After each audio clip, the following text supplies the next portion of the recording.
Brisbane house prices overtake Melbourne. Let's have a look. Hello everyone, Florian here and welcome to another episode of HeiseSays. Let's check out this article from CoreLogic, which is discussing the fact that the median house price in Brisbane has actually overtaken Melbourne, guys. So, I mean, there you go. It's interesting times. And anecdotally, this makes sense with what I've encountered talking to people and my neighbours and some of the offers they've been getting on their places.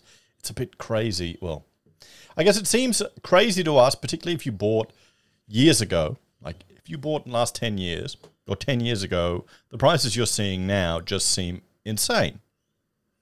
Or you think you're a property genius and just, it was through pure skill that you happened to buy just before, well, the last few years. Honestly, I think we're seeing Brisbane catch up to Sydney and Melbourne, and this is what tends to happen. So in this article, CoreLogic head of research Eliza Owen analyzes why Brisbane has surpassed Melbourne in the median dwelling value ranks.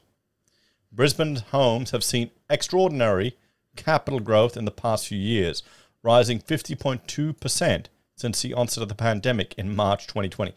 50% since the pandemic. And I mean, here's one suggestion as to why we may see such a increased property price here in Brisbane.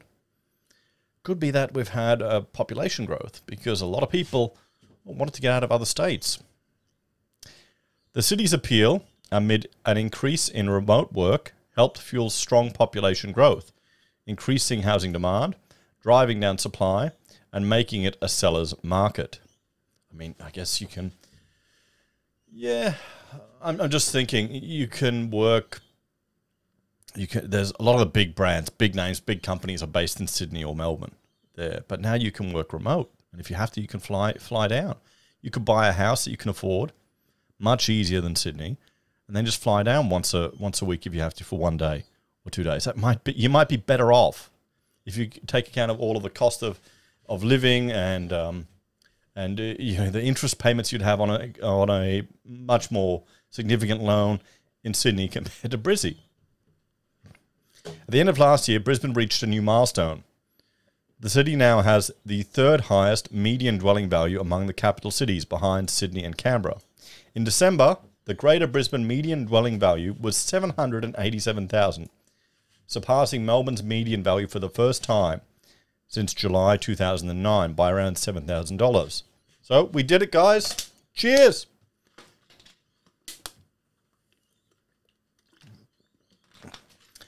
There you go. We did it. We have a look here at this chart. We have the median dwelling value time series, and you can see here Sydney at the top, 1.1. And this is the median, guys. So, you know, it's the 50th percentile. 50% are above, 50% are below. So you've got 1.128 for Sydney, 843 for Canberra, and it's more expensive always with the civil servants. And here you go, Brisbane, 787, 780 in Melbourne. What's the orange? Adelaide. Oh, Adelaide's gotten right up there. You got Perth and Hobart. Hobart's come down. Okay, Hobart looks like it's cooled a bit. And I mean, remember, around here we were discussing predicted falls of 40%. We were complaining about housing not being affordable back then. And what's happened? Yeah, well. So here's the values in December, units, yep. And dwellings. So dwellings, we slightly crept above. Houses and units as a proportion of total dwelling stocks. Many more houses in Brisbane. We have a pretty low density here in Brisbane, guys. It is pretty crazy, honestly, when you think about it. The number of detached houses we have so close to the city because they've got all these heritage protections and people want to maintain the character. Okay, cool. If that's what you choose, that's fine. But realize you're impacting cost of living. You're impacting the chance of another generation to buy in. That's okay. I mean, just so long as you accept that. You can't complain about housing not being affordable when you advocate for all of these restrictions. You just got to realize where you're coming from. I think a lot of people don't. So why has Brisbane surpassed Melbourne in the median dwelling value range? Composition of housing stock.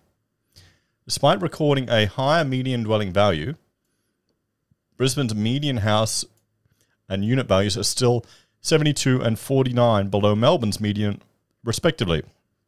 The reason for this is that Melbourne has a higher share of units as a proportion of the dwelling market. CoreLogic estimates that units comprise 33.8% of Melbourne's dwellings compared to 25.6% of homes across Brisbane. Because units are generally lower value than detached homes, a higher portion of units brings down the median dwelling across all houses and units. Isn't that interesting? I mean, this is exactly what I mean. That's a chance to give you more affordable housing.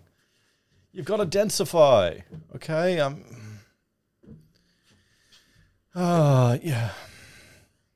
How many of these people that are not in my backyard crowd do you think, how many of them have traveled over all around the world, seen these beautiful European cities or Asian cities?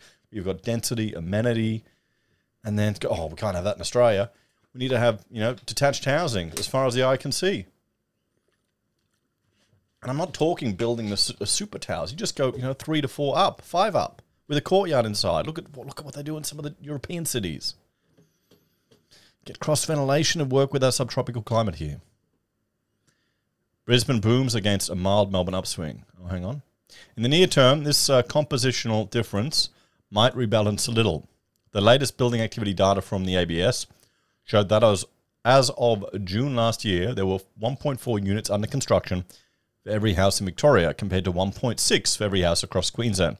This implies there could be a slightly higher concentration of unit stock coming from Brisbane. Oh, good, we need to densify.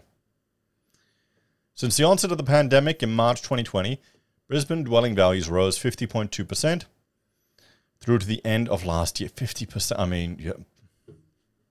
It's crazy. It is crazy, guys. And I mean, you think about it, okay, if you've got one house, you've gone up that much, great, sell. And then what are you going to do? Pay the same money to go somewhere else. Over the same period, Melbourne values rose just 11%, which was the weakest increase of any capital city market. This disparity in growth has seen Brisbane's median dwelling value rise from 187,000 below Melbourne's median in March 2020 to 7,000 higher in December last year. The reason for such varied capital growth outcomes may be partially due to lifestyle factors, where the appeal of Southeast Queensland rose through the pandemic. The normalisation of remote work for many professionals made interstate migration to Queensland more feasible. I mean, I've got jobs where every other week the meeting is a Teams meeting. So, I mean, that's one of the really good outcomes of the pandemic is the remote work. And I mean, I've been working from home for years now. I don't know. I don't think I could handle the commute in going to a normal office. I don't know if I could do it anymore, guys. I'm too old. While Melbourne's extended lockdowns from March 2020 through to October 21 may have prompted people to leave the city. Oh, bloody oath they have. Bloody oath they have. This is reflected in ABS migration data, which shows net interstate migration to Queensland hit a record high of 51,500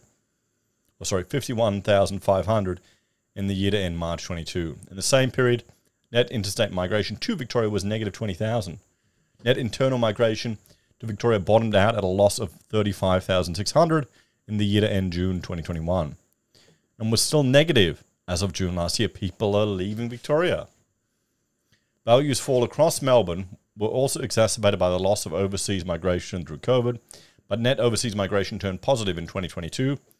These trends can be seen in Figure 4, which shows rolling annual interstate and overseas migration by state.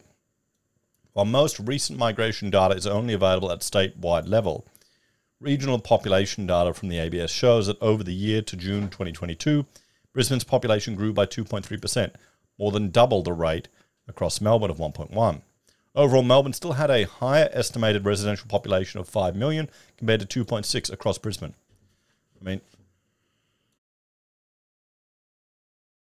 if you look at I need to add them to the slide deck here, but the predicted population growth for Southeast Queensland in the Southeast Queensland Regional Plan over the next 20 years. I'm telling my mates, don't keep the property in the family. Don't give it up. Whatever you do, just hold on to it one way or another, because you've got people hoping for a correction based on affordability for the median. But the sad reality is population or the ownership of property may no longer be for the average person. Australia may be changing. You're seeing that with, it's just a class shift, guys. We're no longer a colony that's rapidly expanding with land everywhere. So much is tied up now. So, I mean, you think that'll be a Ponzi bloody scheme or a crypto thing? 50%, guys. And we can see, yeah, people want to move to Queensland. There you go. Net overseas migration. So outlook for market rankings. Brisbane was not the only city to shift ranks in December, with the median dwelling value in Perth inclining above Hobart. Adelaide also surpassed the Hobart median earlier in 23, making Hobart the second lowest median across the capitals. Hobart's probably, I mean, if to be brutally honest, if you're going to, I mean, I love Hobart. I love Tasmania. I've gone there for holidays. I went there for a student conference back in my uni days. It was awesome. But if you're going to work remotely, are you going to work where you need to learn how to do a fireplace, or where you can go to the beach and you know, okay, right now it's a bit humid and it's annoying, but you know, you can be one of those air conditioner users, press a button, problem goes away. These new rankings may be tested in the months ahead. Brisbane remains a seller's market, but the pace of monthly growth in values have eased slightly, from 1.1% in October to 1% in December. Yeah, okay, I mean, yeah, this is core logic. They need to measure every month, and you could read too much into that. You know, yeah.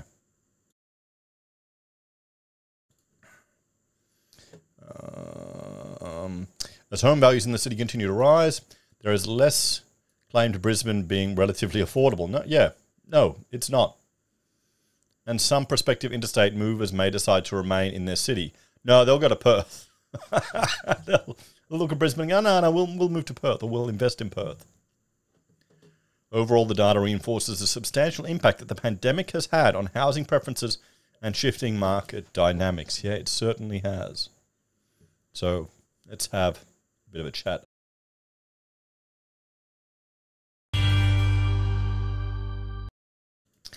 So there we go. Brisbane median property has overtaken Melbourne. I mean, we can pretend that it's simply because of Brisbane's awesomeness, but, well, that's part of it, at least Southeast Queensland. But it's because of the greater number of units that they have in Melbourne, which is what you want. You want housing to be affordable. You may go, oh, Florian, but I don't want to live in a unit. I want to have a house, to raise a family where you do a starter. You buy there and then you upgrade. You know, it's just how it is. What do you reckon, guys? Are you at all surprised? And I mean, think about it. This is another argument against the significant calls for a huge correction in the market. Anyway, thanks for watching. Like, share, subscribe, do all the YouTube things. I'll see you next time. Bye for now.